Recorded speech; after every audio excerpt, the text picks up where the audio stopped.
আসসালামু আলাইকুম প্রিয় শিক্ষার্থী বন্ধুরা, পাবেলস একাডেমির পক্ষ থেকে তোমাদেরকে স্বাগতম। এই ভিডিওর মাধ্যমে তোমাদেরকে বাংলা দ্বিতীয় পত্র ইম্পর্টেন্ট কিছু এমসিকিউ শেয়ার করব। তোমরা মনোযোগ সহকারে দেখে নাও, তোমাদের পরীক্ষায় কমন আসতে পারে। গত পর্বের ভিডিওতে তোমাদেরকে পরিচ্ছেদ 2 থেকে এমসিকিউ শেয়ার করেছি, এখন হচ্ছে পরিচ্ছেদ 3। দেখো পরিচ্ছেদ 3 এ রয়েছে বাংলা ভাষার রীতি ও বিভাজন। দেখো 1 নাম্বার হচ্ছে বর্তমানে লেখ্য ভাষার আদর্শ রীতিকে বলে প্রমিত রীতি। আচ্ছা, তারপর দেখো বাংলা ভাষার গদ্য রীতির সূচনা 19 শতকের শুরুতে। 19 শতকের শুরুতে। আচ্ছা, 3 নাম্বার দেখো নিচের কোনটি সাধুরীতির ক্রিয়াপদ? করিল। তারপর দেখো 4 সাধুরীতির বৈশিষ্ট্য কোনটি? ক্রিয়ারূপ দীর্ঘ। ক্রিয়ারূপ দীর্ঘ। তারপর দেখো 5 বাংলাদেশের রংপুর অঞ্চলে কোন ভাষার ব্যবহার পাওয়া যায়? কামরূপী। কামরূপী হচ্ছে রংপুর অঞ্চলে উপভাষার ব্যবহার পাওয়া যায়। আচ্ছা, তারপর দেখো পরীক্ষায় কমন উপযোগী আরো বহু নির্বাচনী। দেখছো পরীক্ষায় কমন উপযোগী আরো বহু নির্বাচনী। দেখো 6 নাম্বার হচ্ছে নিচের কোনটি লেখ্য ভাষার রীতি? সবগুলো হচ্ছে লেখ্য ভাষার রীতি, অর্থাৎ প্রমিত রীতি, কাব্য রীতি, সাধু রীতি, সবগুলো হচ্ছে লেখ্য ভাষার রীতি। আচ্ছা, তারপর দেখো 7 নিচের কোনটি লেখা রীতির অন্তর্ভুক্ত নয়? আদর্শ কথ্য রীতি। আদর্শ কথ্য রীতি। আচ্ছা, তারপর দেখো 8 কোনটি ভাষার মূল রূপ? কোনটি ভাষার মূল রূপ? কথ্য ভাষা রীতি। তারপর দেখো 9 স্থান ও কালভেদে ভাষার যে পরিবর্তন হয় তা মূলত কথ্য ভাষার রীতি। তা মূলত কথ্য ভাষার রীতি। আচ্ছা, তারপর দেখো 10 যে ভাষার পরিবর্তনের ফলে নতুন নতুন ভাষা ও উপভাষার জন্ম কথ্য ভাষার রীতি। তারপর দেখো 11 আসামে বরাক অঞ্চলের উপভাষার নাম কি? পূর্বী। পূর্বী। তারপর দেখো 12 বাংলাদেশের উত্তর পশ্চিম অঞ্চলের উপভাষার নাম কি? উপভাষার নাম হচ্ছে বরেন্দ্রী। তারপর দেখো 13 বিহারের পূর্ব অঞ্চলের উপভাষার নাম কি? কামরূপী। কামরূপী। আচ্ছা, তারপর দেখো 14 বাংলাদেশের দক্ষিণ অঞ্চলের উপভাষার নাম কি? বাঙালি। উপভাষার নাম হচ্ছে বাঙালি। তারপর দেখো 15 পশ্চিমবঙ্গের উত্তরে অঞ্চলের উপভাষার নাম কি? কামরূপী। তারপর দেখো 16 বস্তার কি বেদে আদর্শ কথ্য রীতি কম বেশি পার্থক্য দেখা যায়? বস্তার কি বেদে আদর্শ কথ্য রীতি কম বেশি পার্থক্য পাওয়া যায়? উত্তর হচ্ছে সবগুলি, অর্থাৎ সামাজিক অবস্থা, শিক্ষা, সংস্কৃতি, সবগুলি। আচ্ছা, তারপর দেখো 17 চর্যাপদ লেখ্য ভাষার রীতি কোন রীতিতে রচিত? কাব্য রীতি। কাব্য রীতি।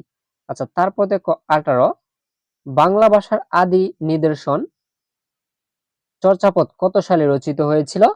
প্রায় 1000 বছর। প্রায় 1000 বছর। আচ্ছা, তারপর দেখো 19 বাংলা সাধুরীতির বিকাশ ঘটে কখন? 19 শতকের শুরুতে বাংলা সাধুরীতির বিকাশ ঘটে। আচ্ছা, তারপর দেখো 20 সাধুরীতি বাংলা লেখ্য ভাষার চালু রয়েছে কত শতাব্দী ধরে? প্রায় 2 শতাব্দী। প্রায় 2 শতাব্দী। আচ্ছা, তারপর দেখো 21 20 শতকের মাঝামাঝি পর্যায়ে চলিত রীতি কোন রীতি জায়গা দখল করে? সাধু রীতি। তারপর দেখো 22 লেখ্য ভাষার সর্বজন গ্রাহ্য লিখিত রূপ কোনটি? প্রমিত রীতি। প্রমিত রীতি। তারপর দেখো 23 লিখিত বাংলা ভাষার আদি নির্দেশকের নাম? লিখিত বাংলা ভাষার আদি নিদর্শনের নাম চর্যাপদ। চর্যাপদ। তারপর দেখো 24 চর্যাপদ কত বছর আগে লিখিত বাংলা ভাষা? লিখিত বাংলা ভাষা প্রায় 1000 বছর আগে। প্রায় 1000 বছর আগে। তারপর দেখো 25 কোন যুগের ভাষা নিদর্শন বাংলা কথ্য? কোন যুগের ভাষার নিদর্শন বাংলা কথ্য? আধুনিক যুগ। আধুনিক যুগ। তারপর দেখো 26 চলিত রীতির একটি আদর্শ রূপ প্রমিত রীতি হিসাবে গৃহীত হয়েছে কোন শতকে? 21 শতকে। 21 শতকে। আচ্ছা, তারপর দেখো 27 বাংলা কাব্য রীতি কয় ভাগে বিভক্ত? বাংলা কাব্য রীতি কয় ভাগে বিভক্ত? 2 ভাগে। তারপর দেখো 28 নিচের কোনটি সাধু ভাষার রীতির বৈশিষ্ট্য নয়? ক্রিয়াপদের সংক্ষিপ্ত রূপ। ক্রিয়াপদের সংক্ষিপ্ত রূপ।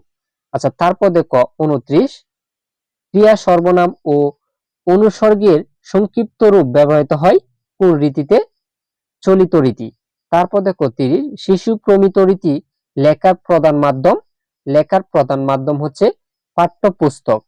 পাঠ্যপুস্তক। তারপর দেখো 21 কিসের বেদে ভাষার পার্থক্য ও পরিবর্তন ঘটে থাকে? দেশকাল ও পরিবেশ বেদী। দেশকাল ও পরিবেশ বেদী। আচ্ছা, তারপর দেখো 32, ভাষার কোন রূপ ব্যাকরণ অনুসরণ করে চলে? সাধু।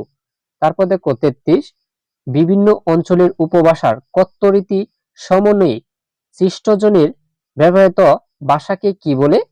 আদর্শ চলিত ভাষা। আদর্শ চলিত ভাষা। আচ্ছা, তারপর দেখো 34, বাংলা ভাষার রীতি কয়টি? বাংলা ভাষার রীতি হচ্ছে 2টি। তারপর দেখো 35, বাংলা লেখ্য ভাষার রীতি কয়টি? 3টি।